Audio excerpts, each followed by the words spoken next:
Mommy, you can just start with the waving. Hi. Okay. Hi everyone, my name is Elizabeth and I'm going to be talking about why the Heimlich is important. Have you ever seen someone choke? I have, and I watched my mom choke and almost pass out while she was driving, and it scared me. It was even scarier because I didn't know how to help her. Today I'm going to be talking about why you need to learn the Heimlich. I just learned how to do it and have been studying this topic for the past couple of weeks. I'm going to be talking about why the Heimlich is important, the consequences of knowing it versus not knowing it, and how you can learn it. I'll begin by talking about why the Heimlich is important. I'm sure all of you have seen someone choke, whether severely or not. It is scary, and even scarier if you don't know how to help.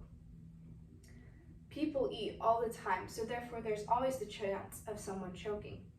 According to the Statista website, last updated February 1st, 2022, choking is one of the leading causes of death, especially for the elderly and younger children. Most often, the elderly live alone, so there's no one to help them, and the younger children, either the parents didn't know it was happening or they didn't know how to help them. Now that I've talked about the importance of Heimlich, I will move on to the consequences of knowing it versus not knowing it. I did a personal interview with Mike Miller, who is a paramedic for the Houston Fire Department, on November 24th, 2022.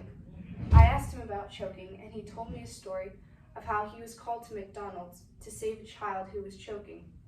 By the time he got there, the child had already died because none of the employees nor the parents knew how to help them. This was a consequence of them not knowing how to help or how to do the Heimlich.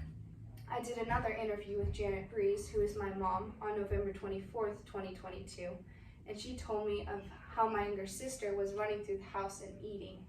She started choking and it was clear that she was not breathing, so my mom did the Heimlich on her and saved her life. This is a consequence of knowing the Heimlich.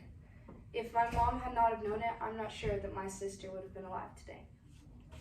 Now that I've talked about the importance of the Heimlich, the consequences of knowing it versus not knowing it, I will move on to how you can learn it.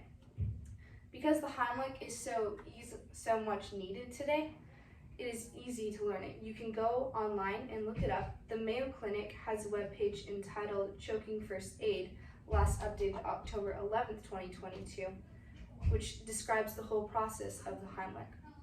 YouTube also has numerous videos where you can learn how to do it, or you can ask someone you know and trust. Another option is to take a first aid class, which are readily available in multiple locations.